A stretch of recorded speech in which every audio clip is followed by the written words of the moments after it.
me see.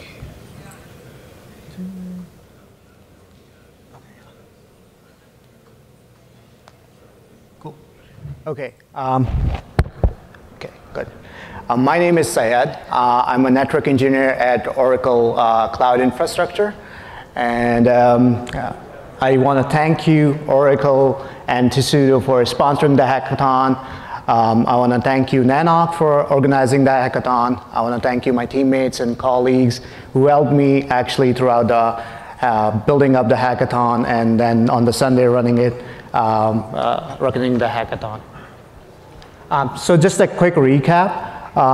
It was the 8th hackathon organized by Nanok. We roughly had 50 participants working in 10 different teams. There were a lot of college students, so it's always great that there's a chance for college students to come and work with network professionals. We had a bunch of first-timers, so that shows there's always room to grow and new people to show up in the hackathon. Hackathon goals. So the theme of hackathon was deploying active monitoring infrastructure. Each team has a task to extract the topology using some kind of automation from a network. Use that topology information to build a network map or network graph. And once they had a network map, they had to calculate all the possible best paths between any two given endpoints. And once they had all the best paths, they had to make sure they can probe all those best paths and record any failure as it happens on any of those paths. So how the experience of the day was. So we started the day with giving an overview of hack and what's the topology information look like. We gave them an overview of different tools they can use to solve the problem. So it was interesting throughout the process that how many people actually know about ExaBGP but never had a chance to actually work on ExaBGP. So it was a good chance for them to get some hands-on experience with ExaBGP. There were some participants who never heard about BGP, address family LS, or worked on a tool called Scapy in Python. So it was a good experience, learning experience for them as well. So the team started working on hack from 10:30 to 6 p.m. At 6 p.m. we had a hard stop and everyone had to present their work. So every team had 5 minutes to present their work and winner was decided based on the voting.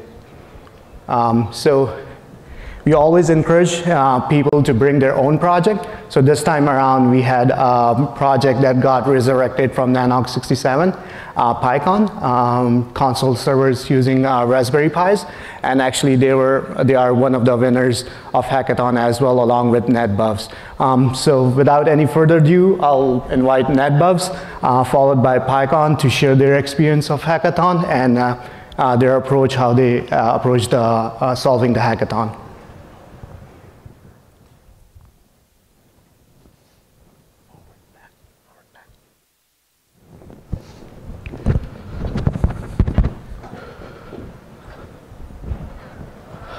Good afternoon, everyone. I hope you guys are having good Nanok sessions.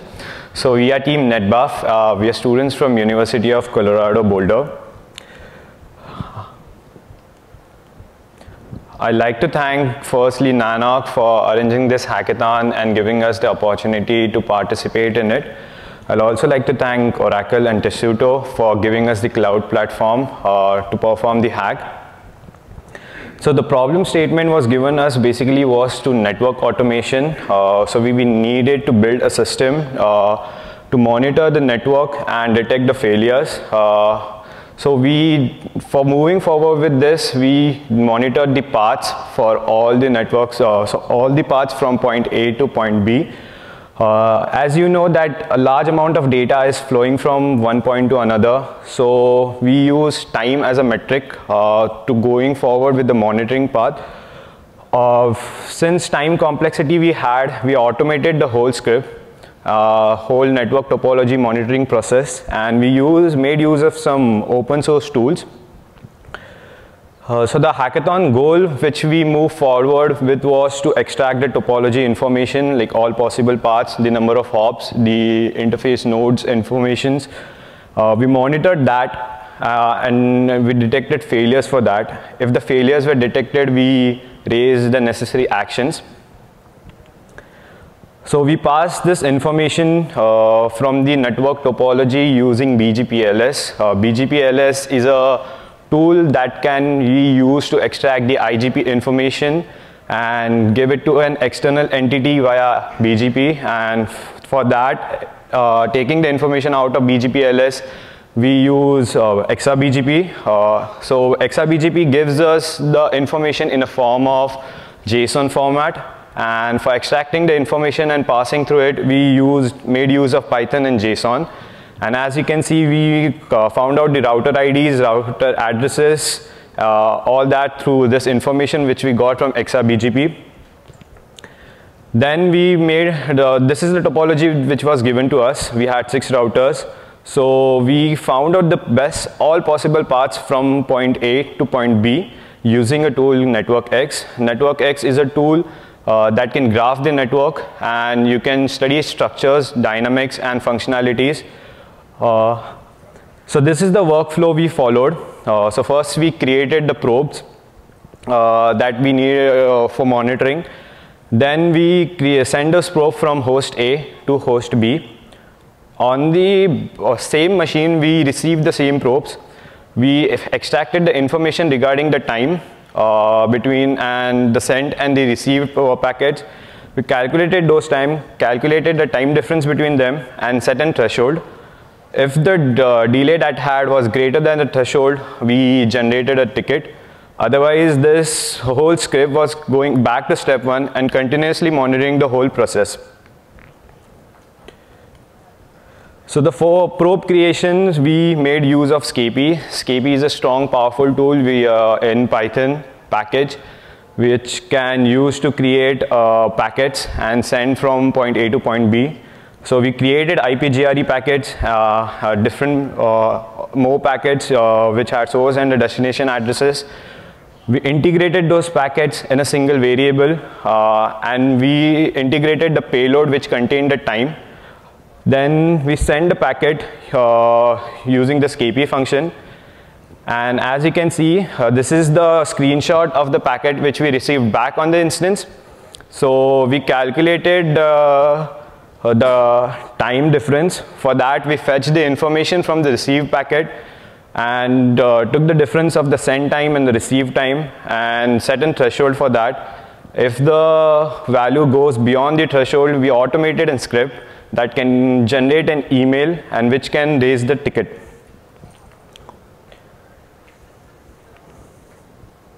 So this is a small demo of what we did with the tools which I mentioned earlier. So on the right, you can see we created a Python script that sends the packets from host A to host B. And on the left hand side, it's the Python script that is receiving the packets, fetching the information regarding the time, and displaying an error message. So when this error message takes place, we report a failure and send an email which will raise a ticket. So for raising the ticket, we have used Freshdesk. So as you can see in the highlighted part, the error message contains the error, like what is the error, like high latency, and on which route, like which route the packet is taking. On that packet, we are raising an error. So as you guys know that Hackathon is one-day event, and we did many things, but we still had many things in mind to do. So as this hack was constrained to 6 routers, we thought of scaling. We have something scripts ready, like we can scale this whole hack for a complex network. Also, we can take the failures and reroute the traffic to a different paths, because we already have the path from point A to point B, different paths from point A to point B. Also, we can visualize the error message using a graphical tool and create a dashboard regarding that. For that, we were thinking to use Grafana. So there were many things that we learned from this hack. We learned many tools which were presented us by Oracle. We had a chance to dig into it. Like I said earlier, like time is constraint, time is money. we learned that how network programmability can be used to reduce the time complexity and make an efficient network automated script. Since it was a one-day event, we needed to plan, so we planned step by step, created a workflow, and got the results. Also, we divided the work among our teams according to the strengths, and then we integrated those steps and got the results. So there were many tools which we got, and we didn't know about it, but we were stuck at many points, but we didn't give up and move forward with it. That was the main strength which we think we got from this hack. These are the team members that performed the hackathon together. And thank you guys. I'd like to thank Nanoc and Oracle for this event. I'd also like to thank my professor Jose Santos, Kevin Epperson, and Levi Perigo for giving us the opportunity to do this. Thank you.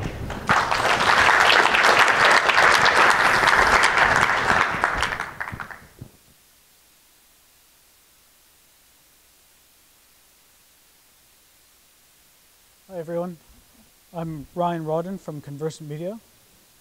Yeah.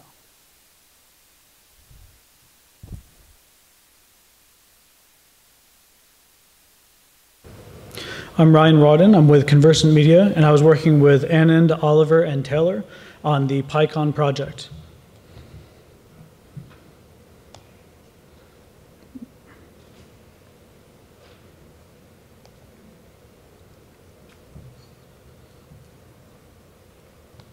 All right, so the theme of the Nano 76 Hackathon was active monitoring. As mentioned by Syed, I had brought in a project from Nanox 67, which was to establish console server infrastructure using open source self-assembling or self-discovering framework and commodity hardware.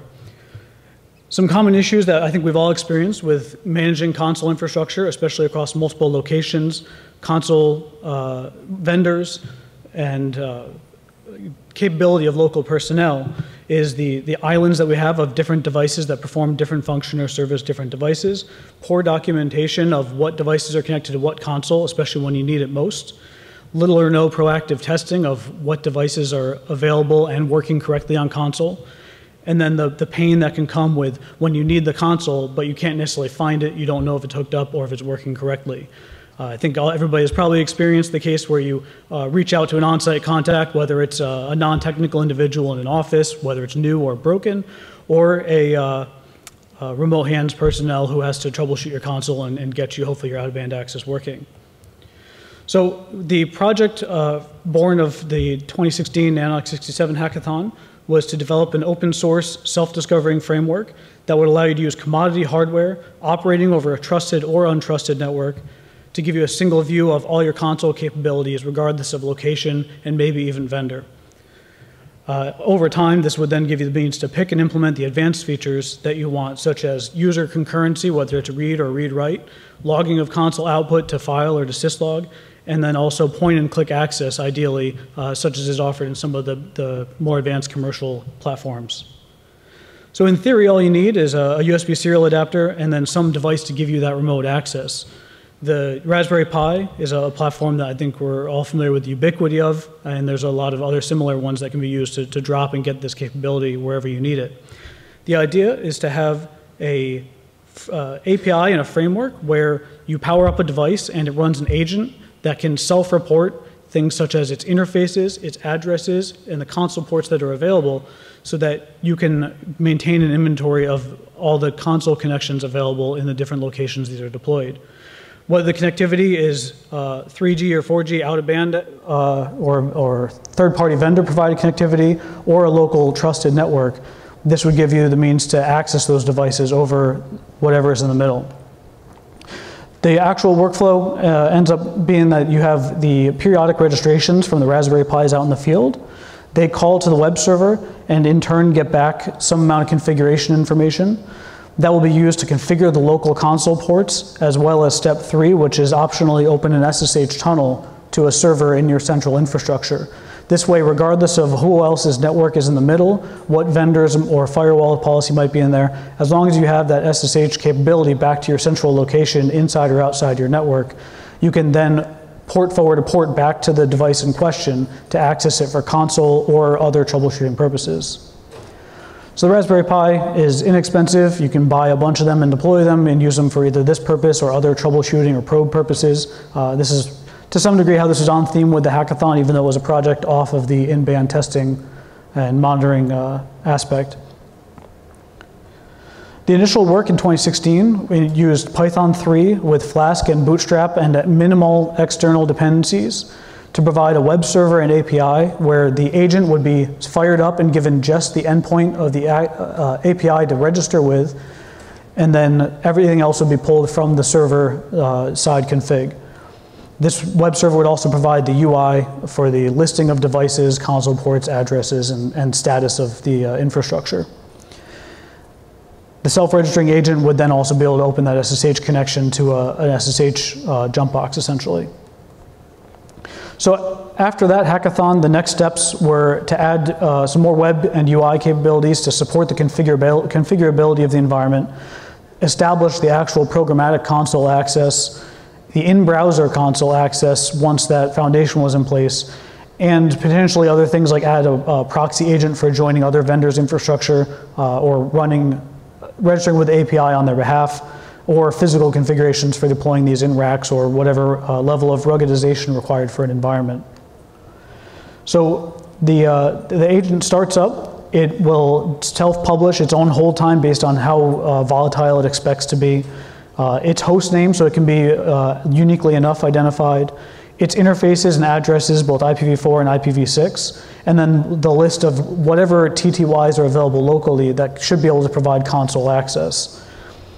From the server towards the bottom of this screenshot, we then get back the status of the registration and then any other configuration information, for example, the tunnel server and port to register on.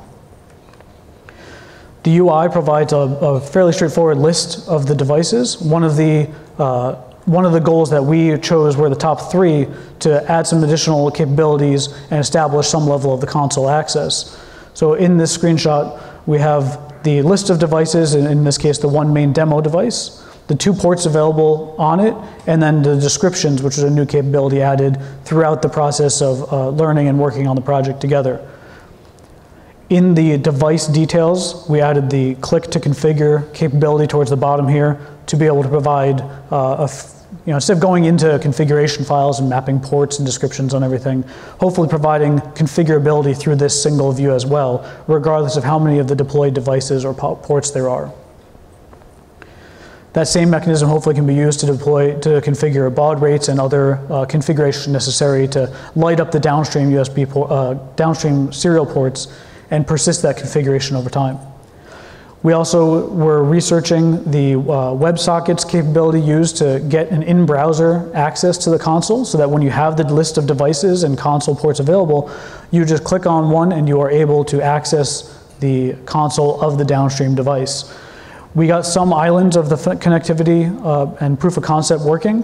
In this case, the WebSockets server was up and running and starting to be integrated into the code base by the end of the day, and we were able to carry events from one browser through the server and back, potentially laying the groundwork for being able to talk to a console server backend and provide concurrency between multiple users. So throughout the day, the team and individuals researched a bunch of new topics that were outside of our comfort zone. WebSockets was something new to all of us, especially being network engineers, not doing much GUI development. Interacting with the TTYs themselves via Python, the serial module specifically, interacting with the device directly to eliminate external dependencies. And more features using the Twitter Bootstrap and some old rusty jQuery skills we all dusted off to add the client-side capability for configuration. So with this, we implemented the various UI tweaks and provided some experience for the college student that was on our team. We also integrated that WebSockets proof of concept to be able to interact with the users and push and pull data from the server without having to pull the server with repeated HTTP requests. Our takeaways were that Flask and Bootstrap and other similar technologies in Python 3 and elsewhere provide a simplified means for non-developers like network engineers to mock up or create this kind of infrastructure. However, WebSockets and things like synchronous I/O and then the multi-threading of those two with the web server, talking to the various backend services are substantially more complicated. So we got a great experience to some things outside of our comfort zone, but trying to implement the UI workflow and the end-to-end console access will take quite a bit more planning and research. As always, there are less technical takeaways from the skills, as the colleagues on the NetBuffs team mentioned. The soft skills of working with strangers on new topics, meeting some people for the first time, communicating, digging into things and getting outside of your comfort zone. It is inherently uncomfortable, but it's a fun experience, and it's great to have that time set aside to do it. So there's other future work great options left for this project. One is to continue integrating the WebSockets for console access. Basic authentication, so you can have a privilege system of read, write, no access. Identify what the ideal hardware configuration would be for a proof of concept deployment and maybe in one of our employers' networks to see how this holds up to some real world use cases. One of the best, most interesting ones is being able to drop one of these in a box with a bunch of USB dongles and get it to an office somewhere and just have it get cabled up with a data provider's USB dongle or something. Being able to extend and abstract the configuration of the server and agent behavior, as well as to continue to add UI access to the configuration of the downstream device serial ports. And then another interesting idea is if you have a bunch, say you have a bunch of Cisco 2901s deployed with 64 serial ports all over your network in these islands, well, it's kind of like the XKCD comic of when you want to create a new standard, you suddenly just add one more thing to the mix and you haven't really solved anything. For this to add value in an existing console infrastructure, an ideal case might be having a proxy agent that is able to talk to your existing console infrastructure and register it in the UI and then proxy commands back and forth out of that as well. So again, as mentioned by our colleagues on NetBuffs, thank you to Testudo and Oracle and Nanog for organizing this event. It really is great to get out and do something different and set aside this time when during our week and our day jobs it may be hard to go out and do something new like this. If anybody's interested in the code or contributing, I do hope to continue working on this project. It's got some potential promise for this decentralized aspect of monitoring and console infrastructure. There's the GitHub URL, and any contributions are welcome. Thank you.